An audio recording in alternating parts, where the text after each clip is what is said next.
Hello all of you, आप सभी का स्वागत है रोजगार 100% में। जैसा कि आप जानते ही हैं कि ज्योग्राफी की क्लासें आपकी एक एक करके आगे बढ़ती जा रही है और लास्ट क्लास में हमने जो तट हैं उनको क्लियर किया था कि किस तट का नाम कौन सा है। और आज हम बात करेंगे समुद्री सीमा रेखाओं की, क्योंकि जिन देशों की सीमा रेखा समुद्र से लगी हुई है, जिन देशों की तट रेखा समुद्र से लगी हुई है, तो उन देशों का समुद्र पर कहाँ तक अधिकार है और कहाँ फिर दूसरे देशों का अधिकार हो जाता है। क्योंकि जिन देशों की सीमा रेखाएं समुद्र से नहीं लगी हुई हैं, जैसे नेपाल है, भूटान है, तो ऐसे देश हैं कि इन देशों की सीमा रेखाएं समुद्र से नहीं लगी हुई हैं। ये एक स्थल रूढ़ देश हैं, स्थल में ही हैं अंदर। तो क्या इन देशों का समुद्र पर कोई अधिकार नहीं है? तो इन देशों ने यूएन के सामने ये प्रश्न उठाया था कि भाई हमें भी समुद्र पर अधिकार दिया जाए, क्योंकि जो बड़े बड़े देश हैं, जो पावरफुल देश हैं, ऐसे तो पूरे समुद्र पर वही कब्जा कर लेते।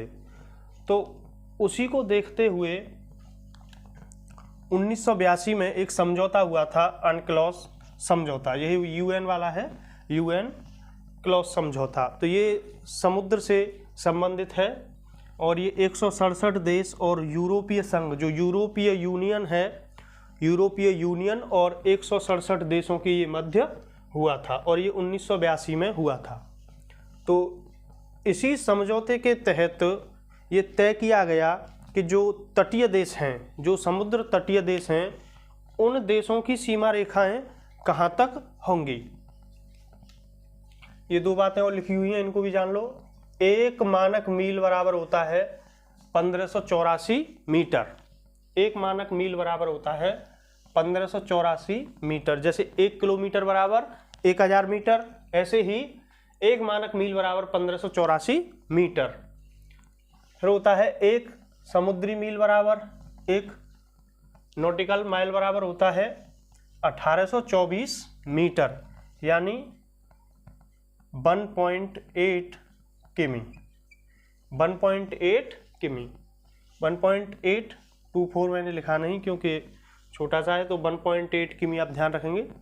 1800 मीटर से थोड़ा ज़्यादा रहता है और एक मानक मील बराबर होता है 1584 मीटर। तो इसको बताना है कि अनक्लॉस समझौते के तहत जो सीमा रेखाएं हैं वो कैसे कैसे तय हुई थी। 167 देश और यूरोपीय संघ द्वारा ये समझौता हुआ था, 1982 में हुआ था। तो जो तटीय देश हैं, उनके लिए सीमा रेखा कहाँ तक है, इसकी बात करेंगे। तो तल आप जानते ही हैं कि जो तट है वो एकदम ऐसे सीधा नहीं है, वो ऐसे है, कहीं समुद्र अंदर चला गया है, कहीं स्थल बाहर चला गया, ऐसे ऐसे ऐसे ऐसे करके है, कटा छटा। तो ये जो एक हमने रेखा बना दी जो बाहर के बिंदुओं को जोड़ रही है, और ये वाला जल है, ये वाला जल है और ये पूरा स्थल है। मान लेते हैं इधर का तट है ये। तो इस वाली रेखा को कहते हैं हम आधार रेखा। मतलब समुद्र की साइड के जो बाहर वाले जो हिस्से हैं उनको मिलाने वाली रेखा, ये रेखा कहलाती है आधार रेखा। ये हमने इधर बनाई है ऐसे, तो ये वाली रेखा है आधार रेखा। तो आधार रेखा के अंदर का जो जल है, आधार रेखा के अंदर का जो ये जो जल दिखाई दे रहा है आपको, इस वाले जल को कहते हैं हम आंतरिक जल। तो एक क्वेश्चन बनता है यहाँ से कि आंतरिक जल कहाँ मिलता है। तो आंतरिक जो जल है वो मिलता है आपको आधार रेखा और स्थल के बीच में। आंतरिक जो जल है वो आपको आधार रेखा और स्थल के बीच में मिलता है। अब जो आधार रेखा जो है एक्चुअल में यही भारत की सीमा रेखा है। अगर हम समुद्र में अपनी सीमा रेखा की बात करेंगे कि देश की सीमा रेखा कौन सी है, तो यही आधार रेखा सीमा रेखा है। हमें यहाँ तक समुद्र, हमें तो पता है कि यहाँ से क्या है, ये पाकिस्तान है, क्योंकि ये तो एक स्थलीय बाउंड्री है। तो जो समुद्री जो बाउंड्री है वो आधार रेखा से ही हमारी सीमा रेखा को माना जाता है। अब आधार रेखा से हम 12 समुद्री मील चलेंगे। ये सभी जो दिखाई दे रहे हैं ये समुद्री मील में है, समुद्री मील, ये सभी समुद्री मील में है। तो जब हम आधार रेखा से 12 मील चलेंगे तो ये वाली लाइन जो आपको दिख रही है इसको कहते हैं प्रादेशिक समुद्री सीमा। प्रादेशिक समुद्री सीमा। और ये सवाल कई बार बना है कि प्रादेशिक समुद्री सीमा कितनी दूर है? आधार रेखा से 12 मील दूर। प्रादेशिक समुद्री सीमा कितनी दूर है? आधार रेखा से 12 मील दूर। और ये वाला जो समुद्र दिखाई दे रहा है आधार रेखा इस प्रादेशिक समुद्री रेखा के अंदर का, तो इस पर भारत का संपूर्ण अधिकार है।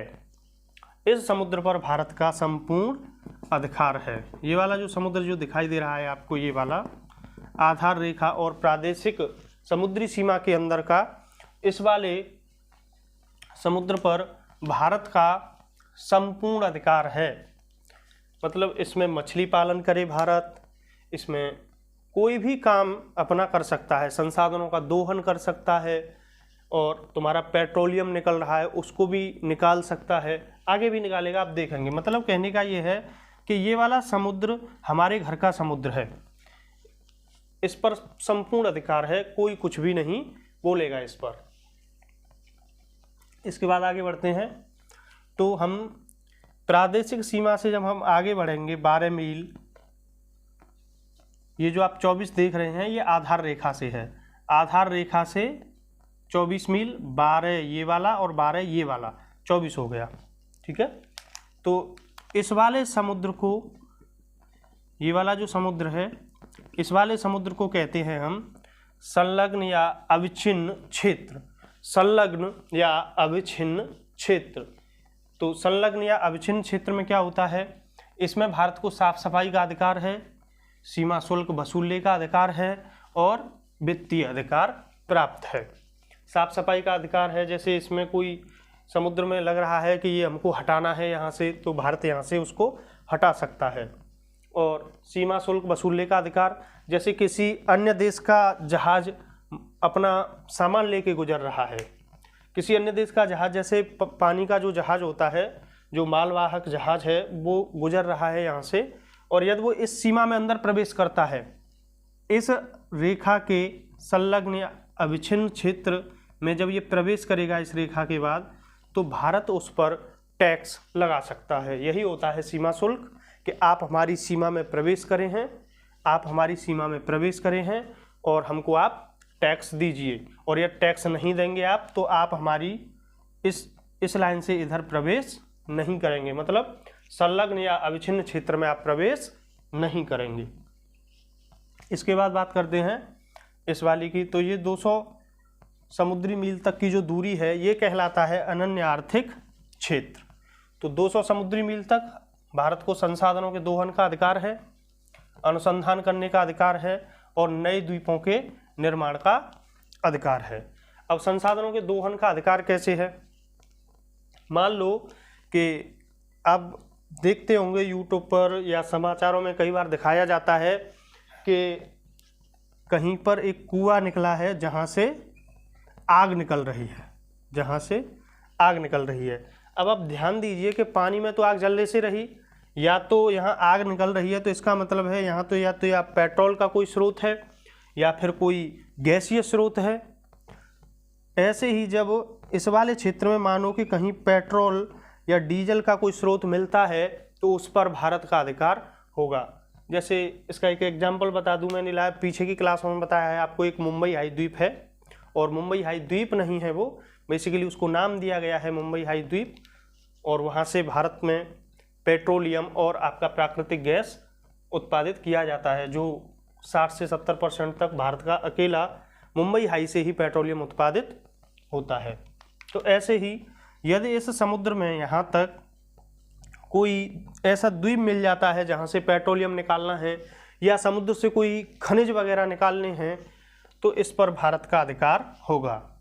और अनुसंधान का अधिकार, जैसे कोई वैज्ञानिक हैं, कोई परीक्षण कर रहे हैं या किसी उपग्रह को समुद्र में गिराना है, तो भारत अपने उपग्रह को यहाँ आराम से गिरा सकता है, इसमें कोई भी देश ऑब्जेक्शन नहीं उठाएगा। और अपने कृत्रिम द्वीपों का निर्माण भी इस क्षेत्र में भारत कर सकता है। तो यही होता है अनन्य आर्थिक क्षेत्र। इसके बाद बात करते हैं इधर तो अनन्य आर्थिक क्षेत्र की जो रेखा है 200 समुद्री मील से आगे का जो समुद्र है इसको कहा जाता है खुला समुद्र।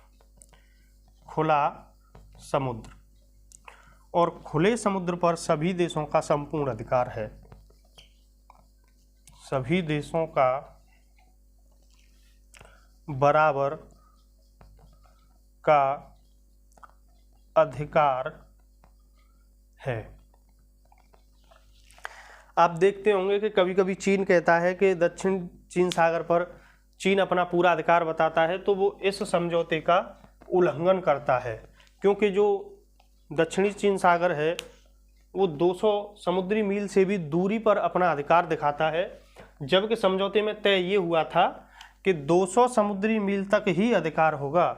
इससे बाहर का जो क्षेत्र है वो खुले समुद्र के नाम से जाना जाएगा, और इस पर जितना भारत का अधिकार है उतना ही नेपाल का अधिकार है, उतना ही कजाकिस्तान का है, उतना ही उज्बेकिस्तान का है, उतना ही भूटान का है।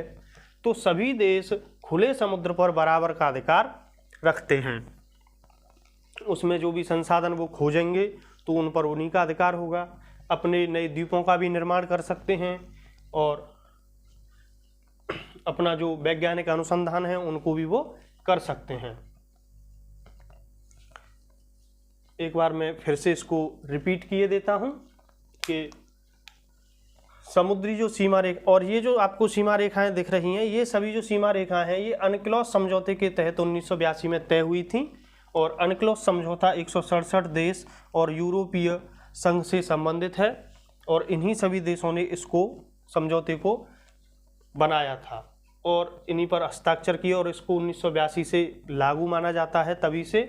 और ये रेखाएं, ये जो सीमा रेखाएं ये दिखाई नहीं देती, बेसिकली मान लिया गया है, काल्पनिक हैं, बस मान लिया गया है कि यहाँ से 12 मील की दूरी पर प्रादेशिक समुद्री सीमा होगी, और 24 मील की दूरी पर संलग्न या अभिन्न क्षेत्र माना जाएगा, और यहाँ से आगे अनन्य आर्थिक क्षेत्र माना जाएगा, और 200 नॉटिकल माइल से आगे खुला समुद्र माना जाएगा। और ये सभी समुद्री मील में है, और आधार रेखा के जो अंदर का जल है वो आंतरिक जल के नाम से जाना जाएगा। ठीक है, और 12 समुद्री मील तक भारत का संपूर्ण अधिकार है, और कोई अन्य देश हो तो अन्य देश का भी 12 समुद्री मील तक संपूर्ण अधिकार माना जाएगा। और 24 समुद्री मील तक साफ सफाई का अधिकार है, सीमा शुल्क का अधिकार और वित्तीय अधिकार हैं। वित्तीय अधिकार वही हैं जैसे मछलियों का उत्पादन करना, मछलियों का पालन करना और संसाधनों का दोहन करना, और 200 समुद्री मील तक संसाधनों के दोहन का संपूर्ण अधिकार और अनुसंधान करने का अधिकार और नए द्वीपों के निर्माण का अधिकार प्राप्त है। इतनी बातें हुई, लेकिन एक बात और बताएंगे आपको हम यहाँ, और आप ये नोट्स बनाएंगे साथ ही साथ। डेली कह रहे हैं हम नोट्सों की आपसे, नोट्स बनाते चलेंगे जिससे कि आपको कोई परेशानी न हो इसको याद करने में, क्योंकि जब हाथ से नोट्स बनाते हैं तो वो बहुत जल्द याद हो जाता है। अब जैसे हमारा दक्षिण भारत है, हमारा जो दक्षिणी भारत है ये वाला, और आप जानते हैं यहाँ है श्रीलंका, यहाँ है श्रीलंका, और जो श्रीलंका की जो दूरी है ये यहाँ से यहाँ तक ये 200 समुद्री मील से कम है, ये 200 समुद्री मील से कम है। तो अब यहाँ कैसे डिफाइन होगा कि किसका क्षेत्र कहाँ तक है? अभी 200 समुद्री मील तक नहीं है तो भारत पावरफुल है, तो भारत कहेगा कि नहीं मेरा तो यहीं तक पूरा अधिकार है। अभी श्रीलंका पावरफुल होता तो वो कहता नहीं मेरा यहाँ तक अधिकार है।